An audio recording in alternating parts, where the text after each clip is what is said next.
আসসালামু আলাইকুম। আশা করি আপনারা সবাই ভালো আছেন। আমি একটা স্টক নিয়ে কথা বলতে চাচ্ছি, সিপার্ল। এই স্টক নিয়ে এর আগেও অনেকবার কথা বলছি, তারপরও আপনারা বলতেছেন বলার জন্য। তো যেহেতু মার্কেট বন্ধ শুক্রবার, সেই হিসেবে আমি সেটা নিয়ে কথা বলতেছি। এর আগে আমি একটা কথা বলে রাখি, সেটা হচ্ছে আমি একটা ভিডিও দিয়েছিলাম আইসিবির টাকা নিয়ে, একটা প্রবলেম ৩,০০০ কোটি টাকা নিয়ে। আজকে সন্ধ্যায় ভিডিওটা দিয়েছিলাম, আপনারা দেখে নেবেন এবং ভিডিওটা শেয়ার করে দেবেন যাতে অনেক বিনিয়োগকারীর কাছে ভিডিওটা চলে যায়। তো সিপার্লে ফেরত আসি। বাইসেল অবশ্যই আপনাদের নিজ দায়িত্বে করবেন। সিপার্লের শেয়ার সংখ্যা হচ্ছে 12 কোটি শেয়ার। এর মধ্যে ডিরেক্টরদের কাছে 5,65,00,000 শেয়ার আছে 12 কোটির মধ্যে। আর ইনস্টিটিউটগুলোর কাছে আছে 2,18,00,000।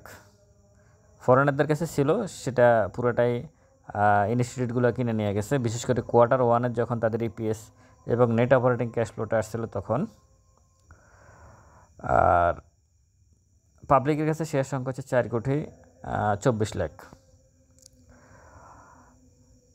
আর এর সিপালের পিইটা মাইনাস, কিন্তু -8। পিইটা চেঞ্জ হয়ে গেছিলো কোয়ার্টার ওয়ানে তাদের -1 টাকা 5 পয়সা, আর নেট অপারেটিং ক্যাশ ফ্লো 0.40 পয়সা। যার কারণে এটা যখনই ডিক্লেয়ার দিছিল তখনই তার পিইটা চেঞ্জ হয়ে গেছে। আপনারা একটা জিনিস মাথায় রাখবেন, পিইটা কখন চেঞ্জ হয়? পিইটা কিন্তু শেয়ার প্রাইজের সাথে সাথেও চেঞ্জ হয়। এই যে দৈনন্দিন আমরা যে লেনদেন করি, শেয়ারের প্রাইস আপ ডাউন করে, তার সাথে সাথে কিন্তু পিইও চেঞ্জ হয়ে যায়। শেয়ার প্রাইস, ডিভিডেন্ড, সর্বশেষ ইপিএস এবং নেট অপারেটিং ক্যাশ ফ্লো, এই 4টে মিলেই কিন্তু পিইটা তৈরি হয়। তো প্রতিটা মিনিটে যখন আপনার শেয়ারের প্রাইস আপ ডাউন করে, তার সঙ্গে সঙ্গে পিইটাও চেঞ্জ হয়। তো সেদিক বিবেচনায় সিপালের এই মুহূর্তে পিইটা মাইনাস আছে। এতে সে 7% ক্যাশ ডিভিডেন্ড দিয়েছে। তার ফেড আপ হচ্ছে 121 কোটি টাকা পেড অফ ক্যাপিটাল।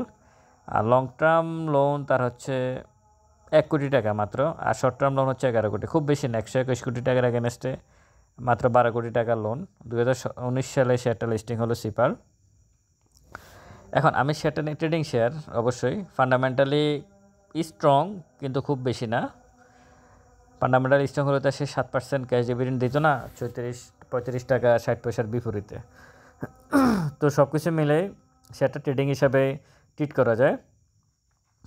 কিন্তু এই শেয়ারটা এই মুহূর্তে ভালো করার কারণ হচ্ছে, আমার কাছে মনে হচ্ছে সিপাল শেয়ারটা খুব দ্রুত একটা আপ ট্রেন্ড কমপ্লিট করার পজিশনে আছে। তার আপনারা সর্বশেষ গত 3 দিনে যে ভলিউম, ধারাবাহিকভাবে তার ভলিউমটা বাড়তেছে, কিন্তু গত 3 দিন না, গত 4 দিন থেকে 4টা ওয়ার্কিং ডেজে কিন্তু সিপার্লের ভলিউমটা ধারাবাহিকভাবে বাড়তেছে। এটা অবশ্যই ইয়েটা আর কি বলে, শেয়ারটার জন্য পজিটিভ একটা সাইন। যদিও সর্বশেষ যে ক্যান্ডেলটা তৈরি হয়েছে, দেখেন সেখানে ক্যান্ডেলটা কিন্তু লাল, আর কি বলে নিচে যে ভলিউমটা কিন্তু সবুজ। ভলিউমের যে ক্যান্ডেল সেটা কিন্তু সবুজ, আর চার্টের যে ক্যান্ডেল সেটা কিন্তু লাল। এটাতে বোঝা যাচ্ছে যে বায়াররা অনেক বেশি অ্যাক্টিভ ছিল, সেলাররা না। এই শেয়ারটাতে বায়াররাই সর্বশেষ ওয়ার্কিং ডেতে বায়াররা অ্যাক্টিভ ছিল, এবং আমি আশা করি সে আস্তে আস্তে উপরের দিকে, তার যদি ভলিউমটা সে কমপ্লিট রাখতে পারে, কন্টিনিউ রাখতে পারে, তাহলে সে আগামী দিনে ভালো একটা মুভমেন্ট পাবে। আমি ব্যক্তিগতভাবে মনে করি সিপালে অনেক বেশি বিনিয়োগকারী, বিশেষ করে আমার যারা ভিডিও দেখেন, আপনারা, আমার কাছে মনে হচ্ছে আপনারা অনেকেই সিপালে মনে আটকে আছেন। হ্যাঁ, অনেকে হয়তো 150, কেউ বেশিরভাগ হয়তো 90-তে আটকে আছেন, কারণ 90-তে অনেক দিন সিপাল ছিল। দেখেন কোথায় আসছে সে, 90 টাকা শেয়ার এখন 35 টাকা 60 পয়সা। চিন্তা করা যায়। আর 1 মিনিট যে চার্ট, সে অনুযায়ী কিন্তু সিপালের 1 মিনিট যে চার্টটা, সে অনুযায়ী কিন্তু সিপালের আপনারা দেখেন অনেকগুলা বাই ছিল, অনেকগুলো বিশাল বিশাল। এই যে আপট্রেন্ডটা উপরের দিকে, যে 1 মিনিট চার্ট অনুযায়ী যে উপরের দিকে ছিল, অনেক বেশি বাই ছিল। আর সেল ছিল খুব কম, খুবই কম সেল। ছোটো ছোটো লাল ক্যান্ডেলগুলো আপনারা দেখতেই পাচ্ছেন, সিপালের ছোটো ছোটো লাল ক্যান্ডেলগুলো হয়েছে, তার মানে খুব বেশি। এবং শেয়ারটা কিন্তু বুলে 4,10,000, আর বেয়ারে হচ্ছে 3,33,000। তার মানে বুলে বেশি ছিল, তার মানে শেয়ারটার একটা চাহিদা আছে সিপালের। তো সব দিক বিবেচনা করে আমার কাছে মনে হচ্ছে শেয়ারটা হয়তো ভালো কিছু সামনের দিনে আমাদেরকে বা আপনাদেরকে সবাইকে, যারা এখানে এন্ট্রি নিয়েছেন, প্রত্যেককে হয়তো ভালো একটা মুভমেন্ট দিতে পারে, এটা আমার ধারণা ব্যক্তিগতভাবে।